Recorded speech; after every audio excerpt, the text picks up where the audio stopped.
All right, people. We're back again, live in the Counselor's Corner with my man Herb.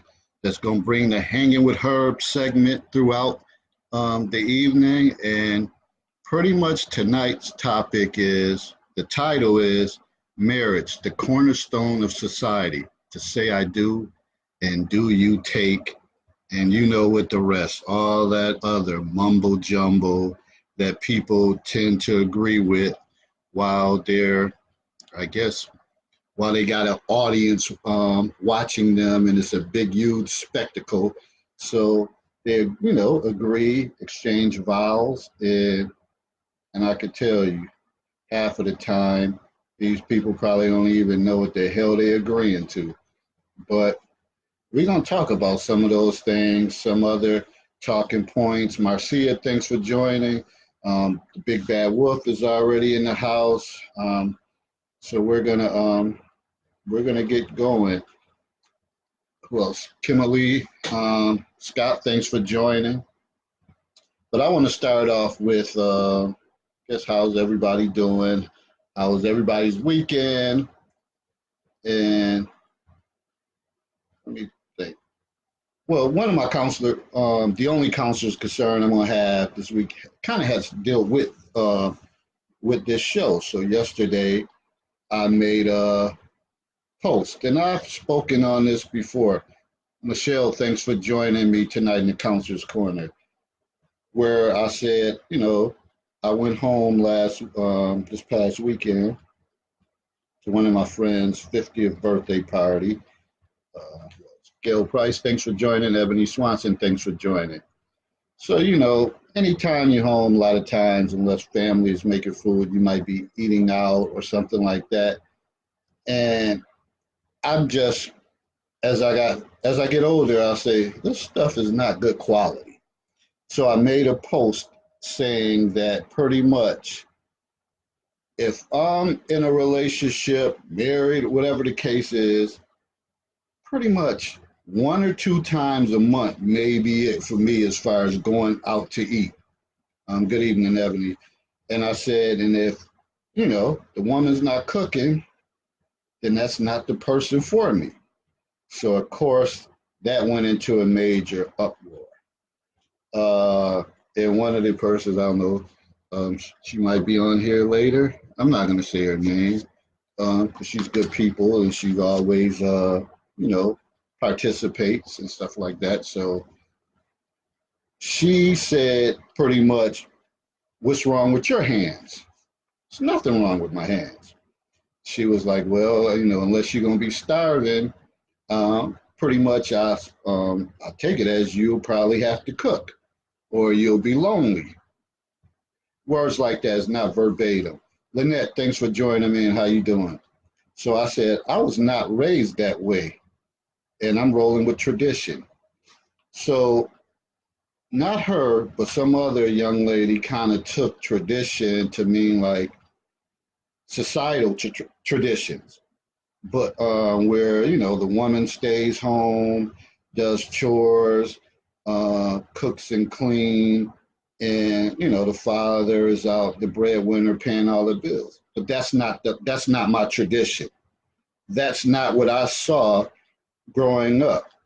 And I look at the time when my mother and father were together. They both worked. They kind of split bills. The thing is, my father made more money, so obviously when they split, it seemed like my mother would get the short end of the stick. I ain't trying, she ain't on here. She probably sleeps somewhere, lurking somewhere, I don't know. But she probably would get the short end because obviously if she has four children, most of her money would probably go to the kids. And my father, he had vices that kind of he struggled with. So in that case, his money would go towards other places. But anyways, so then there was my grandfather and grandmother. That's what I saw. So my grandmother worked. I don't think she didn't work full time, but she worked close to it. And my grandfather was the breadwinner. So that was the sense that I meant, like, So I don't care about society traditions or shit that happened in 1860. I wasn't around to live it. I only could go by my generation.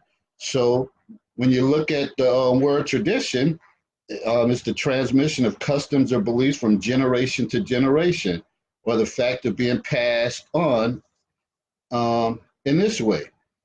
So that's kind of been my mindset as far as that from what I see, learned behavior.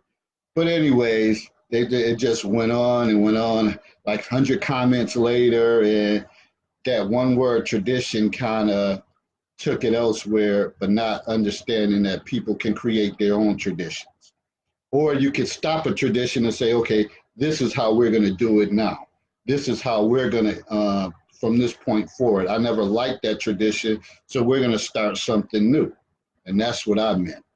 SJ, thanks for joining. Rachel, thanks for joining. So, Herbert, Big Bad Wolf, when you were thinking about this subject, what made you even come up with this topic? Oh man! Oh wow! The funny thing about this was I originally wasn't going. I had tried to get somewhere else further up the line, and when we did the previous week's topic, and comments were being made between you and myself, I said, you know what? Let's address this issue of marriage, and in modern society, what it means as opposed to what it meant generations ago. And you hit on a very, very important topic when you brought up tradition, because I don't think a lot of people understand exactly what that means. And giving you a definition, and it's accurate, traditions can change between generations. And let me explain what I mean by that. The tradition in our parents and in our grandparents' generation was to be married.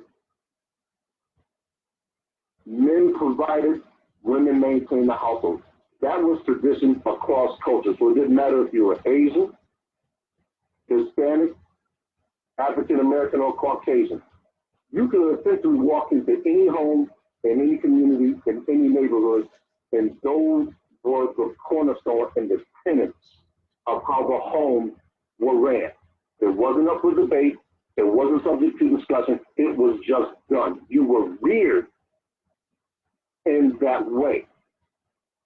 So now we move into current Western culture, and I want to make the distinction between Western culture and older traditional cultures. Most G20 countries are what we would consider to be Western culture, where women are free to make their own decisions regarding mate, child production, working, and anything under that guise, as opposed to you going to more traditional cultures like India, and I'll get into, and I'll unpack India in a moment. India, Middle Eastern cultures, and China. China is still pretty much a patriarchy, where what the men say goes without question. The government is ran like that, the homes are ran like that, the communities, everything all the way down. India is different. India has a dowry system or caste system where certain cultures only permeate so far. And depending on who those people are, only the upper echelon people actually get to change those customs. And by and large, those customs are still predicated on the masculine principle. So now that we have all this situated, we need to actually get back to what marriage originally meant. And the definition that I found was marriage is a legal or formal recognition of a union as partners in a personal relationship. Of course, depending on your place of residence or where you live, that's going to be defined. So one of the other things that we're moving into now is with our culture being more progressive, we're starting to deal with LGBTQ issues. And now marriage has to be redefined, because traditional marriage used to be a union between male and female. There was no such thing as a union between two men, to women, to hermaphrodites, to post-op transgender people. So now we're starting to morph into another realm, and this is what really brought me to this point. When last week I was talking about, we haven't unpacked the long-term ramifications of what our society is doing. We set the place. We put the train on the rails, and we let the train go. And we don't know where the train is going to end up. We don't know what the type of momentum it's going to bring. We don't know the damage, if any, is going to occur. Because we're making these decisions at the behest of the people who are probably the least impacted. And I don't know if you saw this, there's some discussion about augmenting the high school day for teens. And when I saw that, I'm thinking, okay, wait a minute. We've had a school system in place that, by and large, has functioned pretty well. It's educated, put out capable adults who've actually been able to go and get into the workforce and be productive citizens. You know, able to go out, secure a mate, raise a family, pass on the traditions and lineage. And if you have wealth, you pass that on too. So now you start to look at things and you start to say, why are we actually changing what has worked for the world to accommodate a minority of people? And I'm not against inclusion, people. Don't misunderstand what I'm saying. You have to ask, would you turn your home upside down for a non-special needs person just so that they are happy? And I want people to keep that question in mind as I start to roll through with the talking point.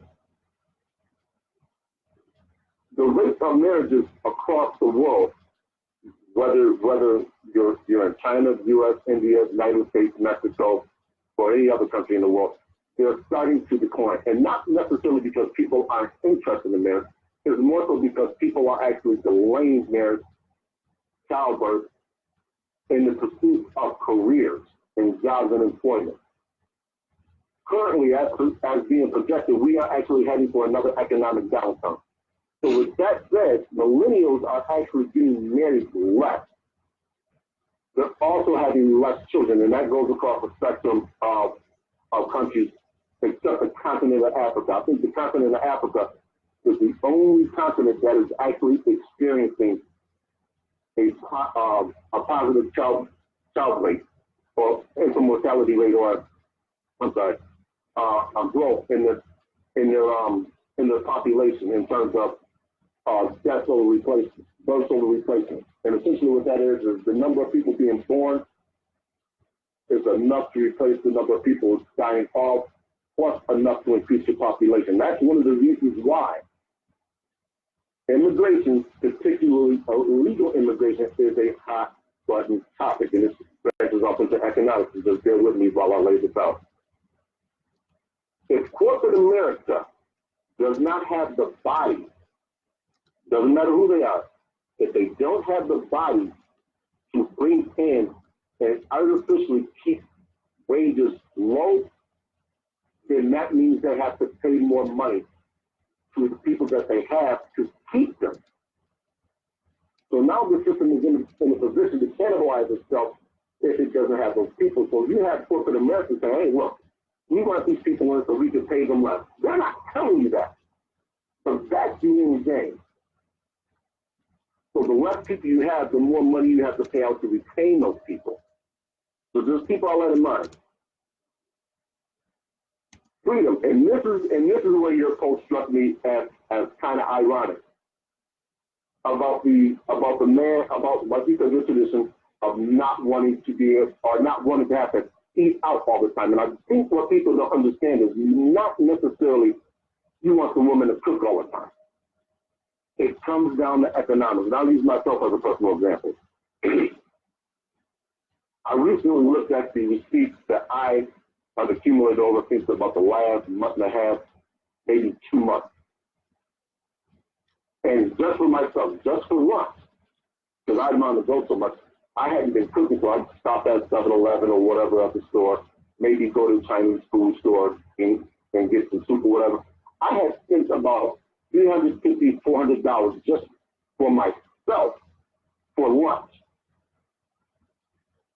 And I sat back and looked up and you know what? I said, that's an awful lot of money to be spending just to eat lunch when I could take 2 or 3 hours a week, do some meal prep, probably spend about $250, and I can pocket $150. And we're only talking about one person per month. Just factor that out over 2 people, over a year, and then over your lifetime. That's just money you're giving away just to eat. Look, okay, so go ahead. Yeah, and I want to just chime in on that, and I think Marcia is touching on some of it. She said home cooked meals have a way of bringing the family together, where wholesome discussions are had as everyone enjoys the meal. This is usually the place where folks unwind and speak about things they have concerns about. Yeah, and that probably, I don't know so much if those, the unity, or if everybody's sitting down having dinner together. It seems like in this day and age, it's like a drive-by. People grab their stuff, whether the father is going to his man cave, kids in the room, maybe the mother's downstairs. But that's how it used to be. But my thing is, and I keep saying it, the quality of the stuff just isn't good to spend.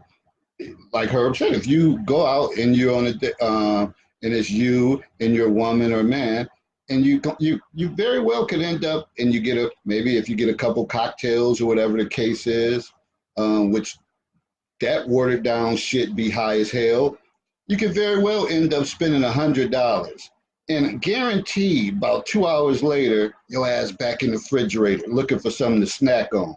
Now, if you put that money into one of your favorite meals that either one of you could cook, it's going to stretch and go a better way. And you could go get a bottle or something, and you get a better bang for your buck. That's my mindset. The quality and the quantity, whatever. I just don't think half of these meals they're not that good. It's not like and if you're talking about like chain restaurants and stuff like that, they just got any damn body back there cooking. I can go back there and whip up something, and it is what it is after that. So that's my mindset. Go ahead, Herb. And you're correct. I've worked in food service for at least 20 years, and trust me, you can bring anybody off of the street, like you said, a chain restaurant, and you can put them back there, and in 3 weeks, a month, they'll be proficient to prepare 90% of what the menu suggests, or 90% of what's on the menu. Now, if you're going to go to an upscale steakhouse, you're looking to pay about $1.25 a pop. So you have, let's look at that. Let's say you go out once a week, you and your wife. We're not even talking kids, just you and your wife, or you and your significant other, and y'all spend upwards of $450 a month. You're talking about almost $5,000 a year. People are always lamenting about them not being able to take vacations to this exotic location, and to do this. They never have enough money to do that. And I think we don't look at our finances in totality. And that's one of the other issues that comes along with being married, is you're having, if whoever you decide is going to leave, whether you're in a polyandry or polygamous or polygamous or polyandry relationship, whoever is going to be the de facto leader needs to set a template and a household budget, and you need to stick to it. Because what that's going to allow you to do is going to allow you to build towards your future goals, whatever those goals may be. Might be home ownership, might be saving up enough money to invest in something, or whatever the case is. You can't get there by constantly breaking the budget, which is what going out does. And I know over the last 2 weeks with me preparing my food at home, I spent maybe about $10 over the last 2 weeks for lunch. That's about 5% of what I would normally spend. Now I look at my bank account, I'm like, wow, you know what? Now I have additional money that I can do additional things with. I plan on going to a Bills game in the next month or so. That's going to cost me about $500-600. That's nothing. Now I can count that out, and that money really hasn't impacted anything.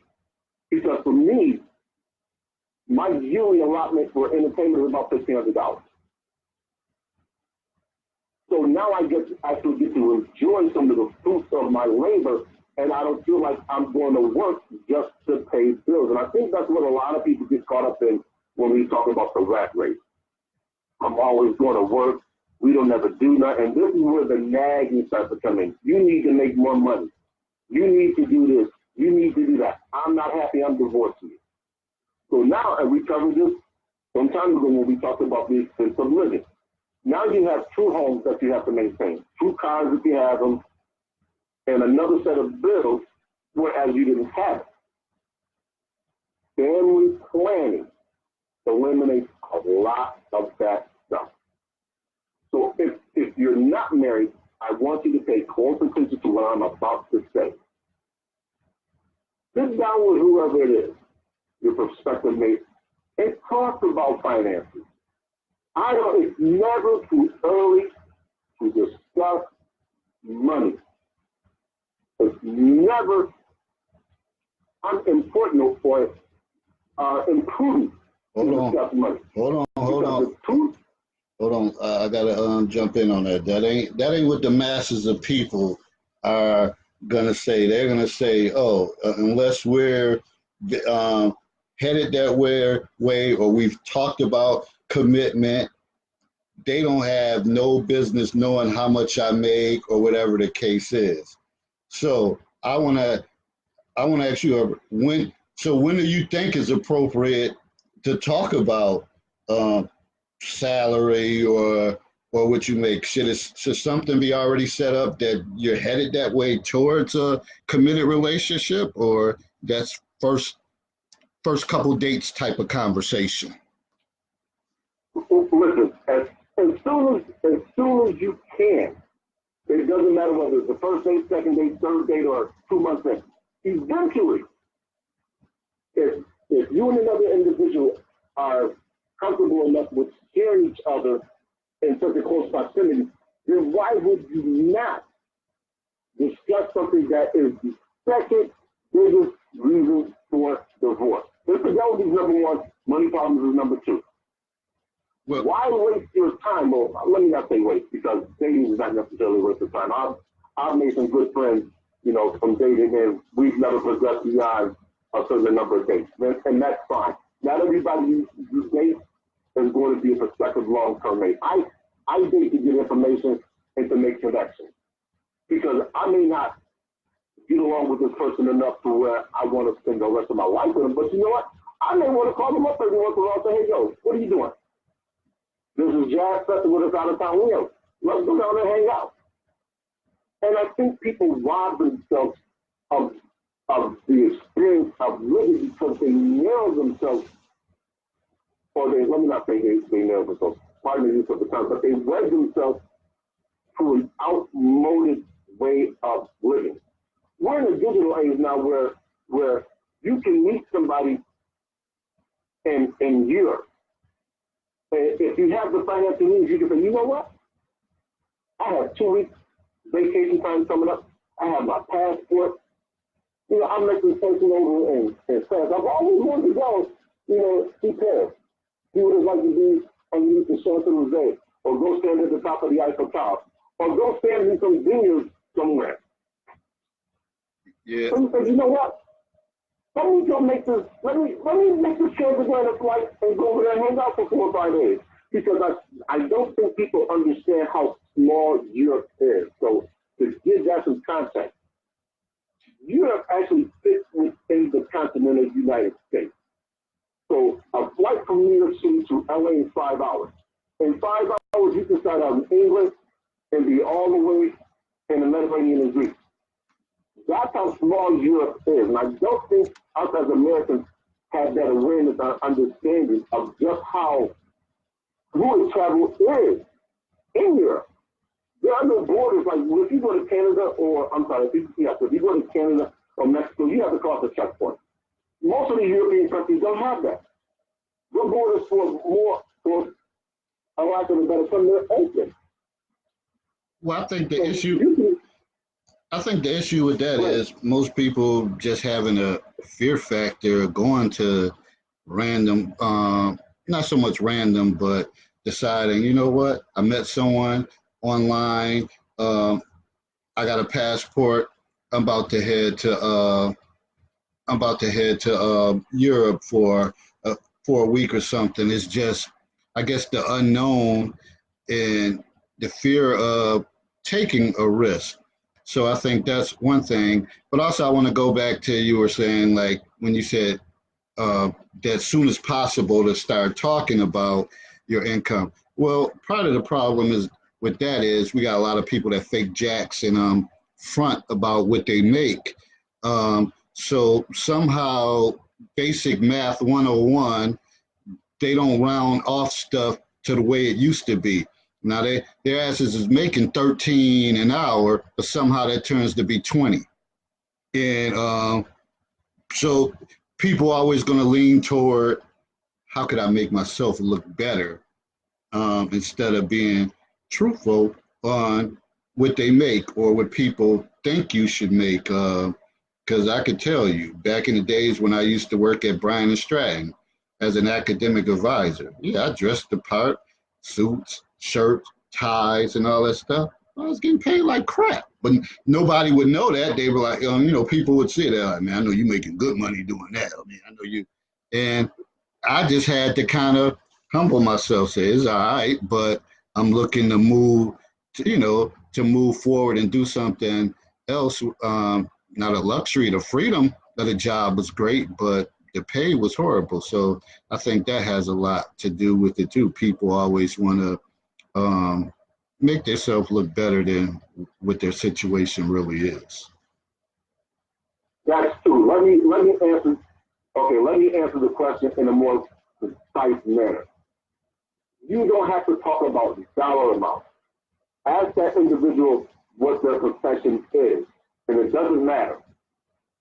All you have to do is get online, put in that profession, and put in that location. It will give you a ballpark figure of what that individual is making. I don't care where you are, because location determines your pay. Now, somebody could ask me what I gross and what I net, and which is significantly different. But I'm a single individual. So all the money that I make is mine. Conversely, if you're dating a man that has multiple children, multiple orders of child support, it doesn't matter if he's netting $50,000 a year. Child support is going to take a chunk of that. So that becomes another layer that you have to fill back and you have to factor in, you have to bake into the case. You have to say, okay, if me and this guy happen to get married, what is he actually going to be able to contribute? And if he can carry the household, what type of lifestyle am I going to have? And dating, particularly for women, is more about social class than it is anything. For women, one of the fastest ways to increase your income, your social standing, is to marry a man of means. This is why women have, there's that word again, traditionally always married up. Rarely do you find women marrying down. And that's part of the reason why there's a drop in the marriage rate, is because women can't find men that are making as much or as more than what they are, particularly in the African American community. And here's the rub.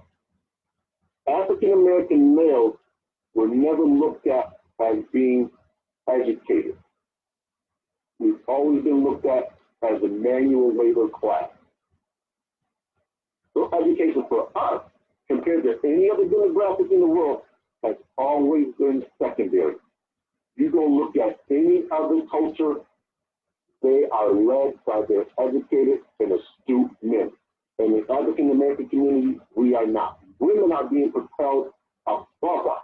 This is why we always hear them commonly claim that Black women are the most educated group in the world. And by percentages, they are. They obtain more degrees, They go to college more, although that's starting to trend upward for African American males. But it's not enough to propel the African American male to a point where he can join his other male counterparts in the world and establishing himself as somebody worthy to A, follow, B, submit to, and C, can lead.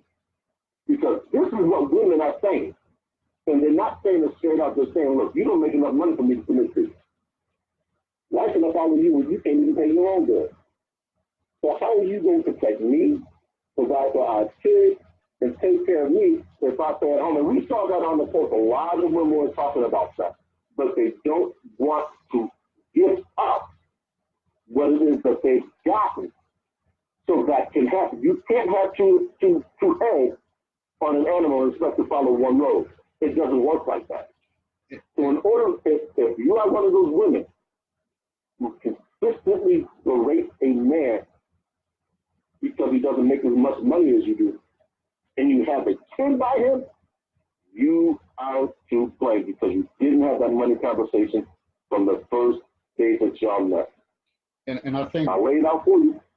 Go ahead. And I think that's the problem when you do have some women that berate men, and men may feel the need to kind of stretch the truth a little bit about what they do or what they make, especially if it's someone that they're really interested in, because they know they might not even have a fighting chance to tell someone they're only making this much, or yeah, I did a little time, circumstances caused me to be in the situation that I am, because sometimes, not all, because I know if I don't use not all, somehow people just don't understand that I don't mean everyone.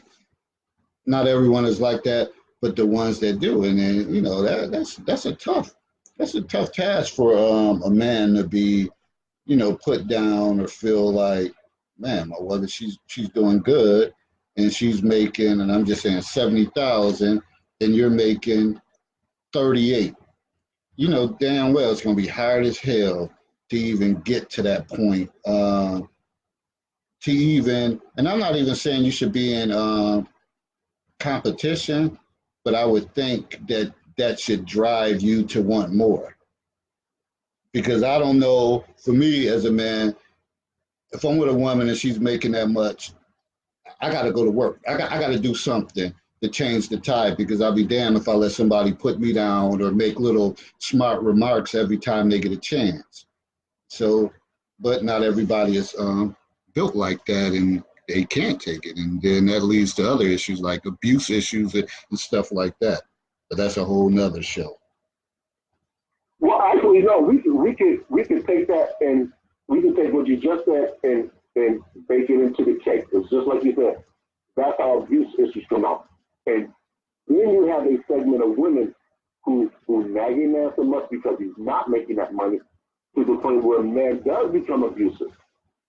Now, that man may not be an abusive man in his essence, meaning he will go out of his way to not put his hands on his mate. But that forces him to do one or two things: leave the house and go somewhere else, which ultimately can lead to drinking, him having an affair, or him just saying, you know what, I have to find a way out. And you posted about this yesterday with a man saying sabotaging a relationship. And this is how these things happen. Nothing in a relationship happens in a vacuum. And in other words, there's always a catalyst for a decision. Now, whether that catalyst is understood or not is a different story, but there always is a catalyst for a marriage injury. It's like we're saying, little things mean a lot. Absolutely. You leaving the toilet seat up. She comes, she sits down and she falls in, and now she got a wet behind, and she's complaining that you never leave it, you always leave the toilet seat up. That's where the nagging starts. And if there's a money issue, it's only going to exacerbate things. You don't take your shoes off when you come in the house. She's got to clean up. She's got to do this. She's always got to cook. She's telling you she's unhappy with the situation as it is. So as a man, you have a couple options. You can go out and work more. You can plan better, or you can minimize your expenses. Of those three things, which is the easiest? Depending on where you live, because I live in Niagara Falls, and I'll put it bluntly, if you're bringing home as a couple, if you're bringing home between $60,000 and $70,000 in this city, you're solidly middle class. Now, you go somewhere like New York City, $60,000, you're poor. So location, as we're really saying, location determines a lot. We see the homelessness rate in San Francisco prominently starting to increase. That's because real estate is pushing people off, and your biggest factor in life is where to live. Your home, that's your biggest expenditure, followed by transportation, food, clothing, and all the other necessities. But if you can get a home, and even more importantly, you can own that home outright by the time you're 50, you have set yourself up to live a reasonably good life, whether you're single, cohabiting with somebody, or you're married. Because now what that allows you to do is it allows you to bring that child into a stable environment, whether you're, like I said once again, whether you're cohabitating or you're married. If you're married, it's even better, because now you can bring that child into a sound family. You can rear that child, and that child goes on to replicate the tradition that child has been raised in. So we need to start to look at these factors. But like I said, it's never too early to talk about money. You don't have to ask for a dollar amount. It's not that important, because if they're only making $40,000, but they're able to invest $7,000 or $8,000, you have to say, look, if this individual's been working for 10 years and they've managed to put away $7,000, that's $70,000 money that they have to invest. We can go over to a well-to-do neighborhood, and this guy or this female or whoever has $70,000. You can walk into a bank and say, hey, we want this house. And they're going to look at your finances. They're going to look at your money, what you earn, your projection. They're going to say, well, you don't have enough money. You can put down a cashier's check for $70,000. Guess what? You're walking out with those keys. Because no bank is going to turn down $70,000 cash. They don't give a damn what you're earning. Now, the caveat is your interest rate might be a little higher, which means you need to pay it out sooner, because the interest rate is only what you're going to be projected to pay if you take out a 30-year mortgage. That's what you're going to end up paying. Now, I'll use myself, for example. I have a 4-year plan to be debt-free. If we put, that's going to allow me to pay off about $50,000 in 4 years. That's going to put me in my early 50s. Guess what, people? 53, I'm debt-free. I can do whatever I please. But that comes with a plan. And I encourage all of you, stop making New Year's resolutions and start making life resolutions. Sit down with your significant other, and y'all get together, break out the calculator, the pen, the pencils, the paper. I don't care if you have to sit up all night doing it, going to your next shift, teary-eyed, red-eyed, you need some Visine, do it. Because the benefit will be yours. Don't leave any stone unturned. Have that conversation. It doesn't matter who it's with. Because me, I talk about money with anybody. I talk about money on the job. I talk about money on the street. Money, money, money. It consumes. And this is why I work 6 days a week. This is why I do doubles on Friday night, Saturday morning. I come on Saturday night, I'm spent. I hit the couch and I'm done. So I'm not telling you some fairy tale nonsense that only a handful of people can do. There's one guy I listen to on YouTube. He's a fashion expert, fashion consultant for very well to do. His name is Kevin Samuels. And people, I can't urge you enough, particularly your young men. Don't listen to that brother. He is put together. He understands what he's talking about. And even if you can't get into the class that he's talking about, he's still giving you some pearls of wisdom. And one of the things that he said that I had already started to implement in my own personal life was if you don't have kids, you're not married, or I shouldn't say you're not married, you don't have kids, you're a single guy, you should be working 60 hours a week. Bare minimum, at least 60 hours, because you have nothing else to do. Stop chasing women, stop chasing sex, go put yourself in a position as a young 20-something, mid-20-something, so in 8-9 years, you can amass a fortune to go out and do whatever it is you want to. One of the other things he talked about was self-improvement. And guys, this is where you kill him at. He said, take $5,000 a year and go out and get a life coach. Go out and pay for somebody to improve you. Go out and learn a skill. Go get your CDR. I know that with automation, the trucking industry is taking a hit. But it can't hurt to have another way to make money. Me personally, in about 8 years, I plan on having my pilot's license. I'm already in line to get my pistol permit. These are things that you can do that allow you to make money no matter where you are. Somebody needs a car driven from Florida to Texas. You got a valid driver's license, they're going to pay you. Guess what? You get in a road trip on somebody else's time, you drive a car from Florida to Texas, you make $600-700. Yep. 8, 9, maybe 12 hours worth of work. Where else are you getting paid that type of money to drive somebody's car? Let me chime in on that. Make money, but you have to be invested. And I know this doesn't sound like anything having to do with marriage, and it does. If you have a wife who is amenable to your program, and you lay it out there, first day, say, hey, you know what? Hey, let's sit down and let's chop this up. Let's bottle of wine. She's gonna look at you like she's crazy. And she's supposed to, because it's foreign to her. She's never been with a guy who sits down and lays out his plan for life to where she can see it. She says, you know what? I think I can work with this.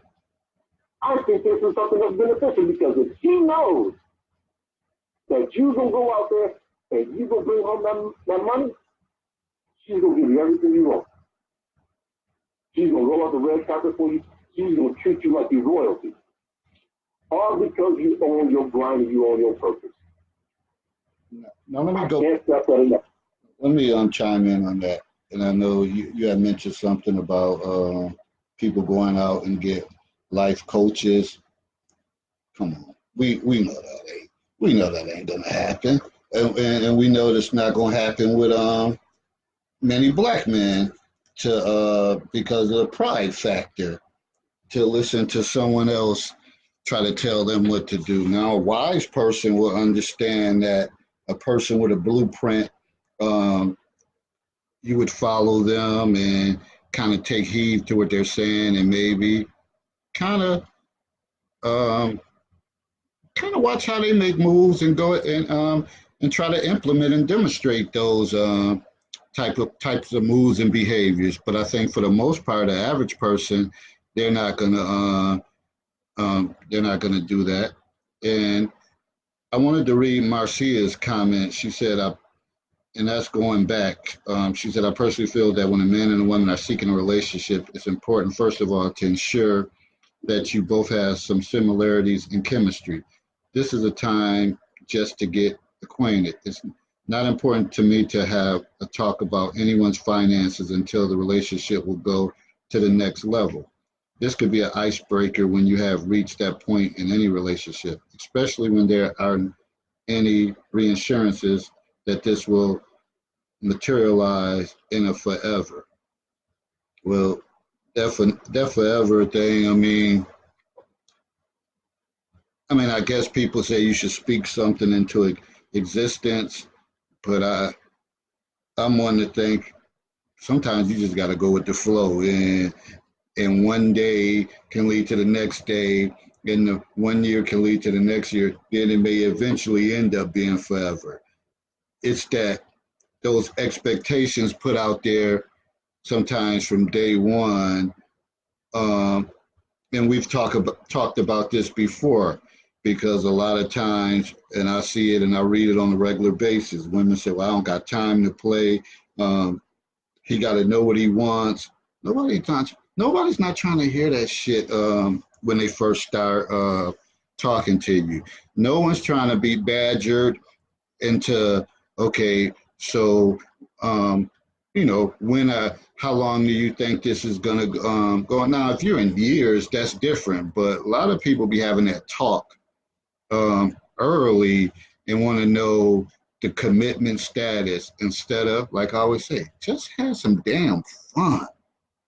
Fun Well, opportunities create those times that you always want to be with that person because you're having a good time with them. You don't like being around. I mean, especially when you get older, because there's a lot of times when you're younger, you just be with people or hang out with people just because that's what you know to do and y'all consider friends. But when you get older, you're like, I don't got time for this shit. I don't even want to listen to them because once they have a couple drinks, it leads to all of their issues at work or their home life. You want to have fun. You want to laugh. That's therapeutic. So sometimes I think you may want to have more of a loose, relaxing environment instead of everything being always so damn serious. I mean, those times are going to come. Trust me. But damn, laugh, have fun. Uh, Crack the hell up that your stomach be hurting, and then you say, damn, once y'all leave each other, you say to yourself, damn, I can't wait to see her again, or I can't wait to see him again. I had a ball. How many people are having balls with people where you just do stuff just to do it? And like, okay, we went here, we went there, but y'all really didn't have fun. I very listen. If I can't enjoy your company as a man, then I don't want to be around. I don't care how attractive you look. I don't care what type of body you. If I've dated women who most people wouldn't consider attractive because we're compatible, because I enjoy her company, because we can sit back and it's just like two kindred spirits. We enjoy each other's company. There is no stress. There's no presumption of anything. And I think we as well, I'm society, but we as people, we need to find our vein and work that vein. It's like the adage, just stay in your lane. Why are you going to try and run a race that you can't even be competitive in? We're not even talking about winning because winning is a different kind of pace. Winning is number one. And in life, for you to win, you don't have to be number one. You have to be number one with someone. So find someone you can be number one with. And I'm not race them. It's like I believe Meatloaf in the song, love the one you with. And I can't stress that enough. We are here trying to find the perfect mate as opposed to creating the perfect situation for a mate to come into. So I'll say that again. We are out here trying to find the perfect mate as opposed to creating the situation that the perfect mate can walk into. Case in point, how often is it that a woman walks into a man's house and she sees the house just set up immaculately, and her first thought is, wow, I didn't know a man could decorate like this. Wow, I didn't know a man could do this. Wow, I didn't know a man was capable of putting all this together. All of a sudden now she goes from feeling apprehensive to at ease to the point where shoot, she didn't stand in your spot in the couch. And every guy I know has one spot in the couch. Okay, we are. That's the spot where you come down after a long day, whether it's 8 hours or 12 hours in corporate America, whatever the case is. You take off your slippers, you grab yourself a nice cold beverage, and you just put your feet up and you just say what you done for the day. I do. Every time I put my keys in the lock and turn it, I say, God bless us. I've managed to put another brick in the wall of my success. And that's how I view my life every day. Every day I go into work, every day I come home, I say, I'm one step closer to my goal.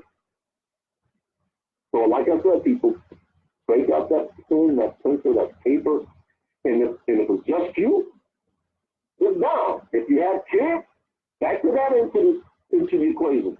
If you're not using a 529 savings plan, you're doing yourself a disservice. Because that's money you can put into a college savings plan for your kid. They don't necessarily have to go to college, but what it allows you to do is it allows you to defer your taxable income. See, So So while you only will be making about, I know use myself, you only might be making about $30,000 a year, you're actually only being taxed on about 25, maybe even less if you have multiple kids and you're donating to multiple 529 college savings plans. If you have a home, you're making repairs, that's tax deductible. All this stuff is about finances. So like I said, sit down with that prospective mate. Have that conversation. And if that prospective mate is uncomfortable, because you're going to run into some people, if they are uncomfortable with having that dialogue, you know what? Chuckle up to and say, you know what? Nice to meet you. I had a wonderful evening, but I don't think this is going to work out. And they're going to want to know why. And just say, hey, look, we're on divergent paths. Now you know. I'm about.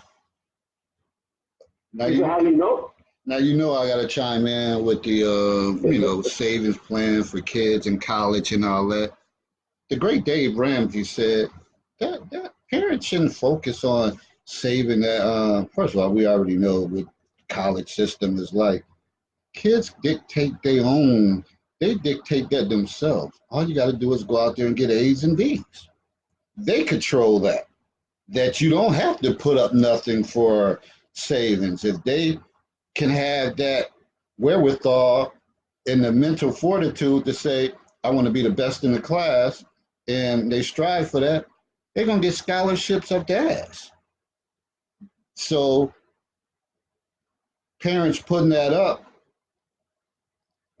is there anything guaranteed after you put up this money all these years to save for that, and they asses go there and possibly flunk out or whatever the case is? But if they do what they need to do in high school, they're going to get scholarships. They're going to get scholarships, and they just have to choose the best package for them.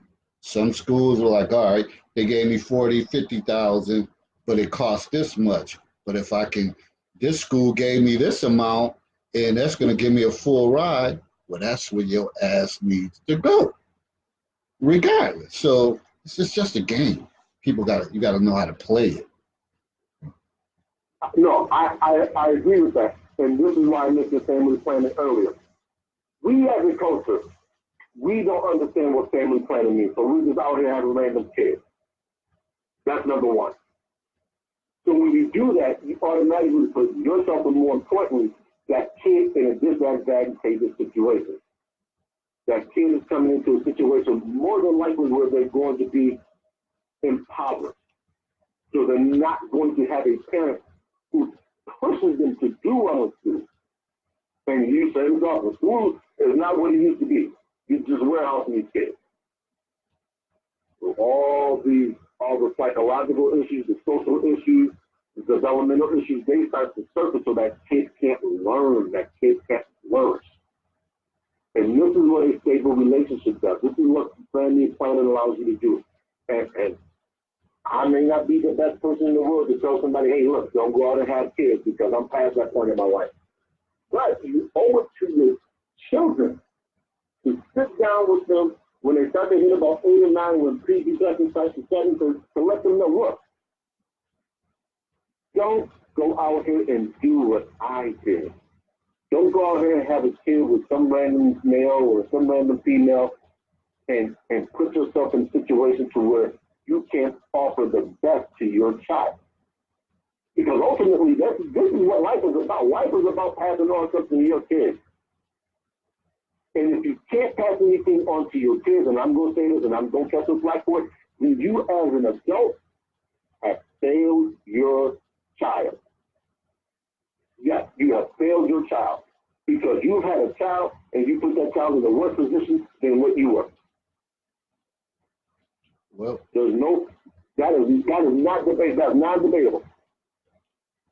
And I tend to agree that, I mean, the ultimate goal as a parent, you should want your child to be better than you, have a better life than you. You should be trying to teach them tools that they can pick up on. And like I said, some of it is tradition.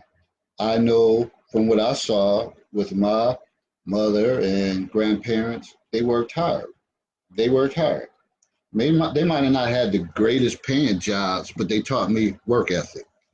So I was one that's always, until recently, until last year, always kept a couple little gigs going on. Whether if I'm in the since I've been down here in Baltimore, I would work night school or something of that nature. Now, as I'm getting a little older, I just don't have no desire to go looking for no other part-time job and have to work harder than I work at my main job.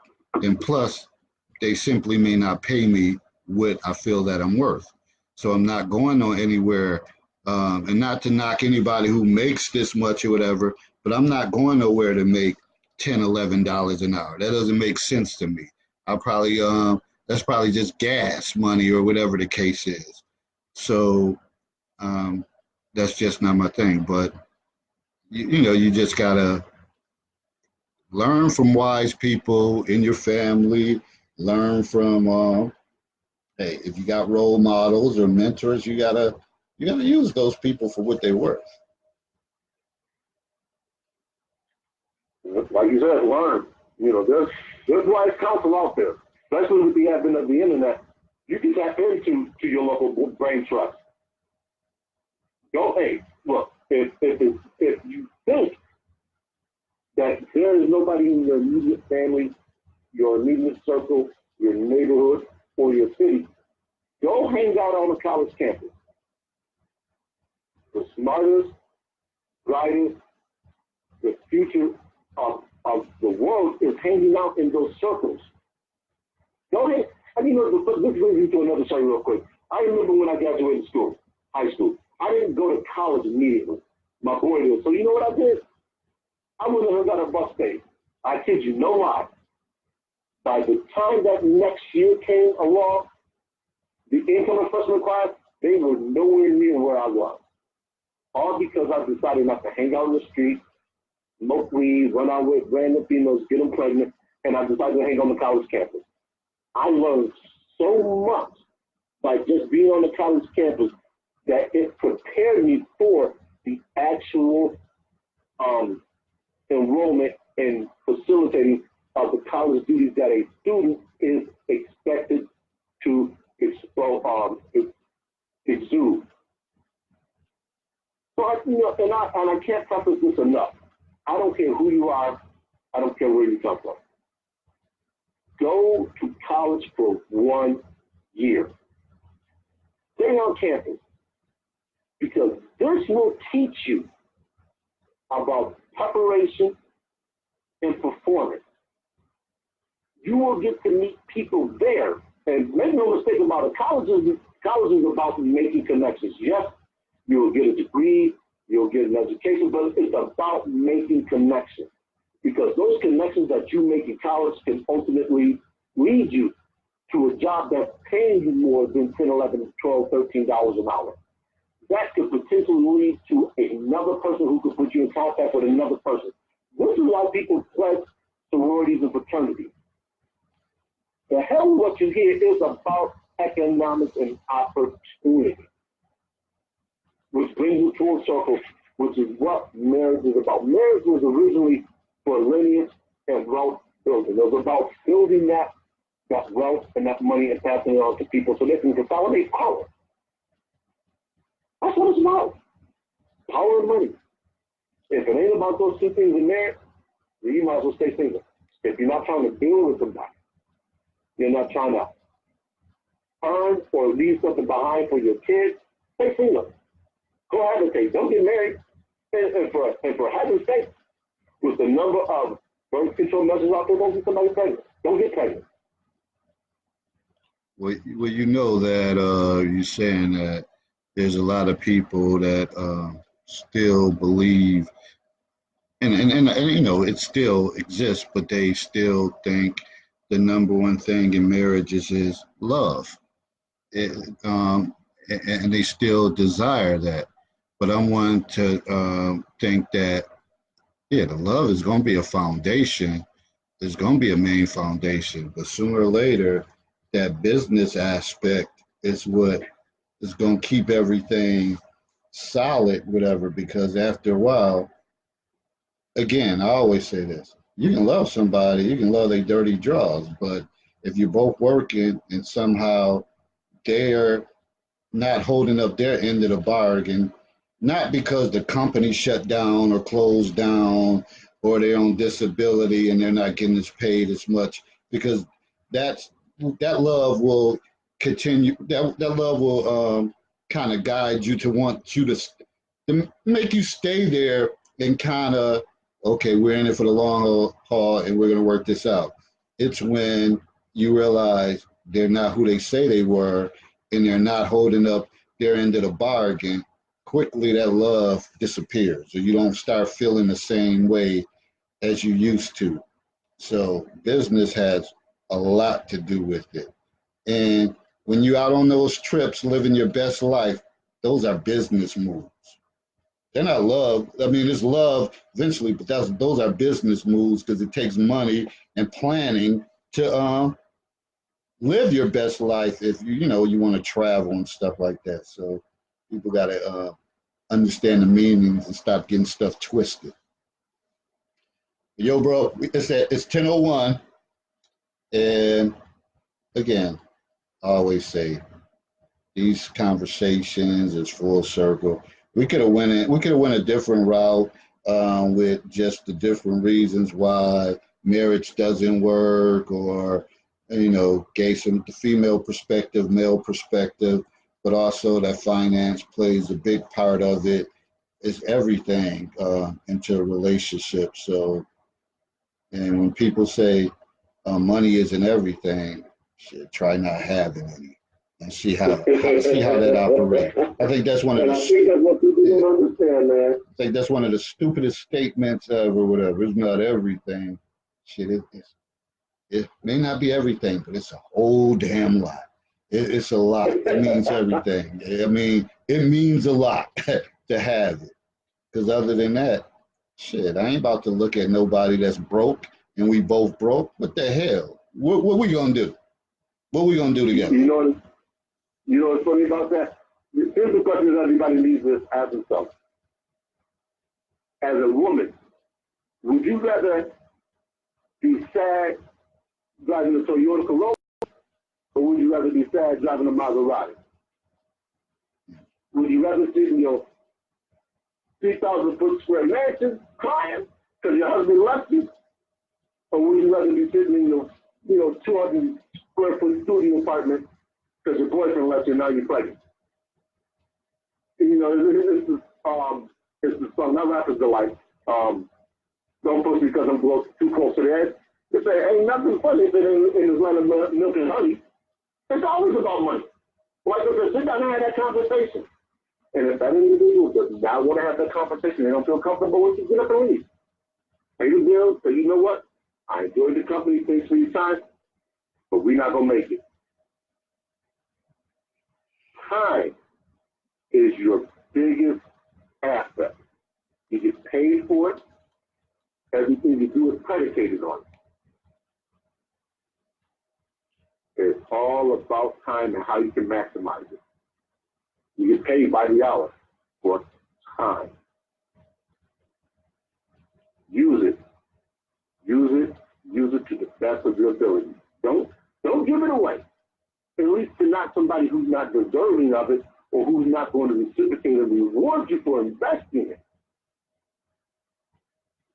Time is your biggest way. Time is your greatest way to make the biggest impact in the world. I enjoy doing these shows. I enjoy doing the research. I enjoy everything that is about that. So make no mistake, when they brought me on to do this, I was like, you know what? Hopefully, I get to impart some wisdom upon some people so they can say, you know what? I have such and such things, because all these ideas really aren't my own. I hear these things from other people, like I mentioned, Roger Allen Curry, Kevin Samuels, BGS or Black Gnostic Speak. These are people I listen to on YouTube. And they talk about these things. And the larger society is plugging into these people. These people are among some of the growing elites in Black America. Because media has been decentralized. So you no longer need to turn on your television and Niagara Falls watch 247 or Fox. You can go to these YouTube outlets. You can go to Instagram. You can go to Facebook, and you can get all the information you need. One of the reasons why I don't have TV anymore, or in the traditional sense. I don't have Hulu, Netflix, none of that.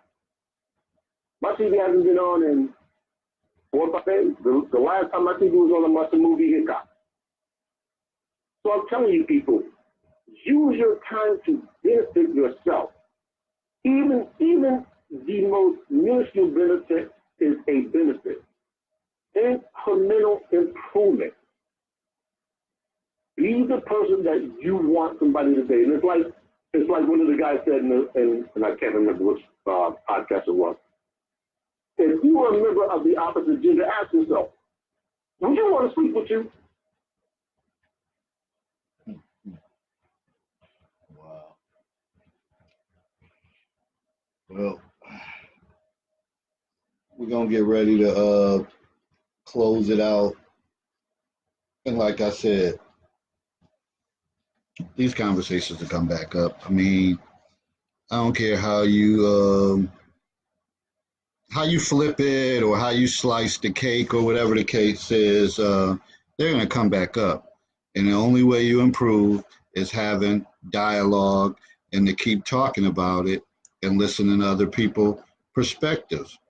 And I know as far as this, I still had a call-in feature, but like I said, maybe many people didn't read the description. If you wanted to come in, inbox me, because like I said, I had some assholes who wanted to come in and leave pre-recorded stuff for whatever reason. So I had to find a way to kind of nullify that. But the feature is still there, because don't just sit here and let us talk and you don't agree with something, and you because I want to hear your voice, and something you may have a lot to offer or say something that may help myself, Herbert, or the next person who's watching it. So don't hold back. All you had to do is inbox me, drop that code, you call in, and then drop your wisdom, and that's the reason for that. So I still would appreciate call-ins and people giving their insight, because typing and all that stuff, I try to keep up when Herbert's talking, but that really, I prefer somebody just to get on the line and call in. And with that said, those are pretty much my final words. Please share the video. Stay tuned for the next one. Look out for the daily post. Share those. Subscribe to my YouTube channel, and again, No Friday Foolishness is coming. It's coming. Actually, I'll post that in a minute. It's coming. The copyright and all that stuff is legit. That's the only way to do it. It's legit. I don't do no bootleg books and all of that shit. You go there, type it out, make some copies, and then sell it to people. It has to be legit for me. In the Library of Congress. What you say? And I'm going to post some links to, I think they may be beneficial on this topic. So I'm going to post some links from at least one of the individuals I mentioned, which is Kevin Samuels. And like I said, people, go to YouTube, man. Follow these people and just listen. You know, while you're driving to work, while you're working out, listen to what they're telling you. There's some pearls in there. Use them. Benefit yourself. Peace and wealth. All right, so with that said, I'll see you next week. Again, stay tuned for the watch parties. I usually show it like 3 times. Feel free to commentate on that and share that, and just keep sharing it and dropping your comments, and let's keep building. So I'm out. Peace.